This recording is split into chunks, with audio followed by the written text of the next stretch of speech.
Hey, how's everybody doing? Welcome back to Ask That Podcast here on YouTube.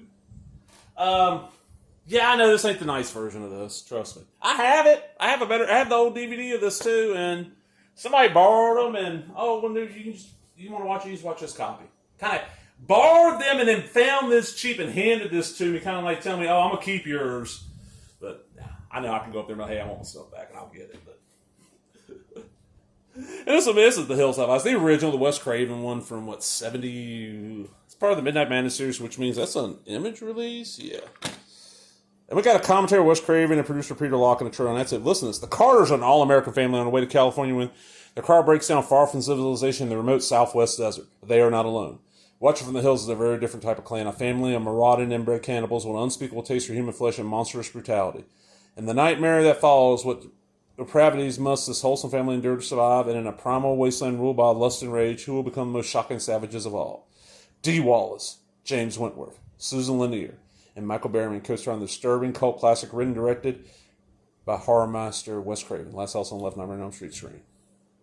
This is a fairly recent release. I mean, since 2011. Yeah, my old DVD. I don't know the story.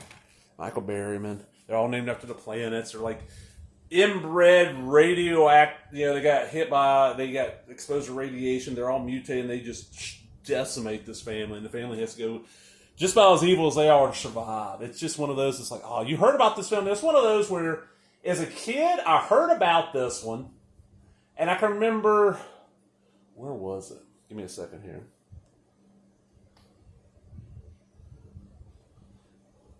I don't remember the store's name.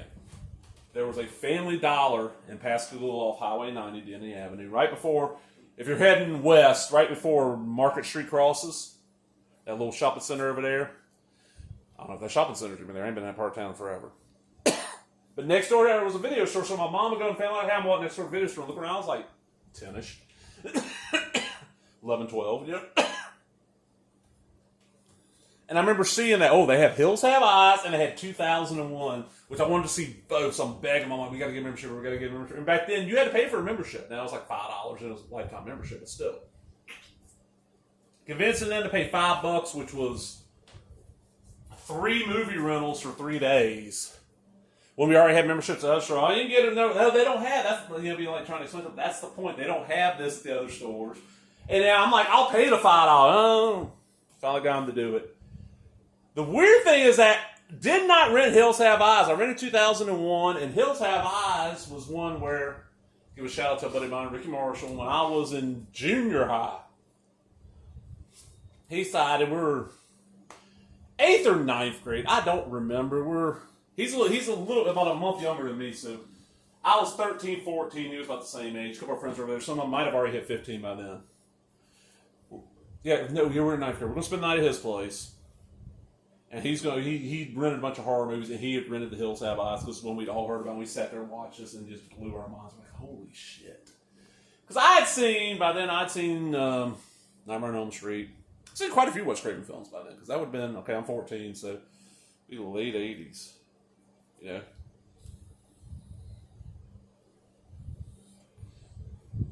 And what's the disc look like? It's the same as... Give me something different. And this is an eco case, but it's not a horrible one. It's that thin-ass plastic like this one. And this one was beat up when I got it. But if you've not seen this, if you've only seen it, and the remake is not bad, but the remake is decent. The sequel to the remake sucks, just like the sequel to this one sucks. And honestly, a lot of people I knew back then, because this one was just a little bit hard to get hold of, and that sequel was all over. I don't know what cable movie channel it was on, but it was all over one of the cable movie channels. I'm not exactly sure which one. But one of them was on fairly often, because I remember people, I saw it sucked. This dog has a flashback. I'm like, no, that's the sequel. Yeah, that one sucks. Trust me, I've heard. You want to see the original? But yeah, this is one of those films kind of like, come here, baby. Maggie. My dog's looking sad. I'm going to pick her up for a second. Hold her while I'm doing this. Come here, baby. It's okay. Hey, Maggie, you want to say hello? Say hello to everybody? She's like, no. All right. This is one of those films like Faces of Death, Last House on the Left, I'll Spit on Your Grave. There's like 4 or 5 films that Caligula was the other one we all heard about somehow. Don't really know how. Like the horror ones I get, like this. And I kind of get because, I'm reading about Harmony, but like, how did I know about, how do we know about Caligula?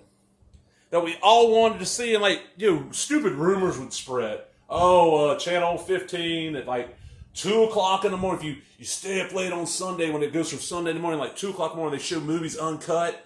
They got to put a different name in the paper so the police don't get them.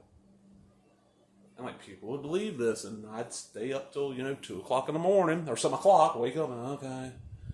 And what's it going to be? And, looking at the thing that's, Blondie and Dagwood's Vacation. Okay, it's not going to be that. You put it on and it's Blondie and Dagwood's Vacation. You're like, shit, I'm mad. Thankfully, thankfully, I was one of those kids that I had a VCR in my room now. It was a Betamax by 80, 81-ish. Because we had a second VCR in the house by then. We got enough VHS. Yeah. We bought Beta. And I would record stuff like I'd see old, even if it was cut late night air, and I'd record older movies. But Hills Have Eyes, this in air. I mean, I don't remember ever seeing this air even on cable.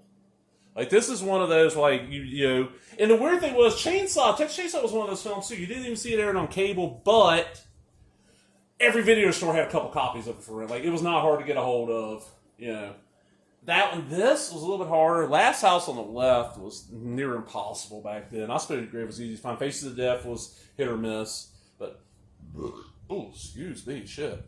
I'm out, everybody. Hope you enjoyed that. And if you did, give me a thumbs up, leave a comment, subscribe, all the other bullshit. Talk to everybody later. Bye-bye.